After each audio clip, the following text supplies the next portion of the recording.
Here's the thing about a quarterback that enters the league and has the ability or carries the ability to raise all the boats around him. The rising tide that brings all the boats with him. I always butcher the saying, but you get the point.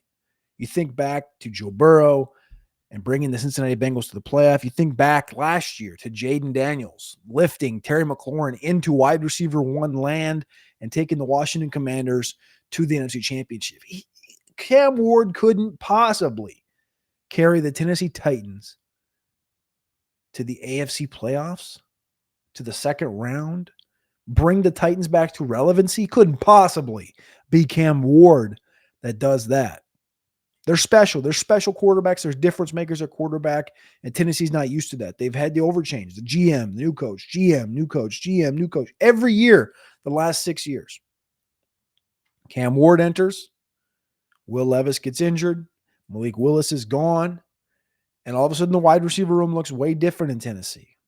You don't even know who I'm talking about on this show yet. It's not Cam Ward. It's not Tyler Lockett. It's Calvin Ridley, the difference maker. The wide receiver that's currently going off the board right now is wide receiver 35. I've talked about Jerry Jeudy in this range, 71st overall, Caleb Johnson, 68th overall, and now Calvin Ridley, 75th overall, right next to Travis Kelce. This is a great area to be in. I wish this was like Dynasty where you could just trade your picks and move around and take multiple in this section of your drafts in 2025 seasonal. But these are 5 guys in this area of 10 that I absolutely love this year. So hopefully there's some separation. Some guys get more value, some guys move up, and you can get a couple of them. Calvin Ridley, the last 5 years. So go back to 2020 when he was in Atlanta, age 26. He's a way older guy than what you may perceive. So every year he's played, 13 or more games, he's had over 90 targets. The 1 year, 2021, he played 5.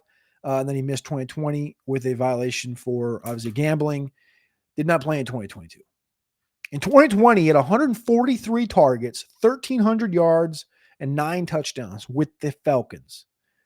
2023 goes to the Jacksonville Jaguars, 136 targets, 1,000 yards, 8 touchdowns. Remember, he was always the one his freshman year, rookie year, had 10 touchdowns playing with Julio. Julio couldn't score. Calvin Ridley scored all the touchdowns.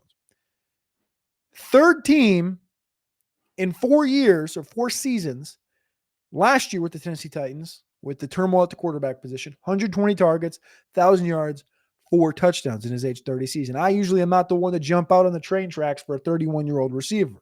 But with Calvin Ridley and the things he's saying about Will Levis, if you didn't see the touchdown catch that he had during practice in the stadium on Saturday, I don't know what to tell you. It was a completely maniacal clip. Cam Ward was rolling to his left, threw back to his right, 45, 55 yards across the field, not just downfield, across field, crossed with a T. Probably sacked on the play in reality, but just a perfectly placed dot to Calvin Ridley as he scampered for a touchdown. Calvin Ridley was asked later on about Cam Ward, and he was quoted to say, "You see that touch he had on it? He gave me time to run under it. They're easy catches, so that's what I love about him. It's not, hard catches. He has some touch. He has let me run right under it, and it was soft." So, man, that's all a receiver ever wanted. When Calvin Ridley says that gets me excited because Calvin Ridley's in the situation to be where Chase was for Burrow, to be where McLaurin was for Jaden Daniels last year. And this offensive line in Tennessee today, I know Tennessee's offensive line has been a joke the last half decade since Taylor Lewan retired. But this offensive line in Tennessee right now, it's not ranked very high. I get that. We aren't the biggest Dan Moore fans, but Dan Moore got a big contract. They like Dan Moore. He goes in to play left. Mind you, also, the Callahan connection to Burrow, right? All that stuff is tied in with this. It's a 26th ranked offensive line in football right now, according to RosterWatch.com. Dan Moore's at left tackle.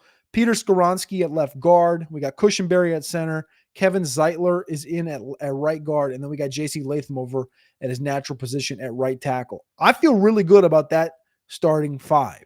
That's a better starting 5 than what the Bengals had when Burrow was a rookie or what the Washington had last year. They have a better offensive line now. But honestly, on paper, Washington is just a tick below where Tennessee is today for us at Roster Watch. With all that being said, I do think Calvin Ridley has one more season of explosion and fantasy football pseudo-dominance in his belt.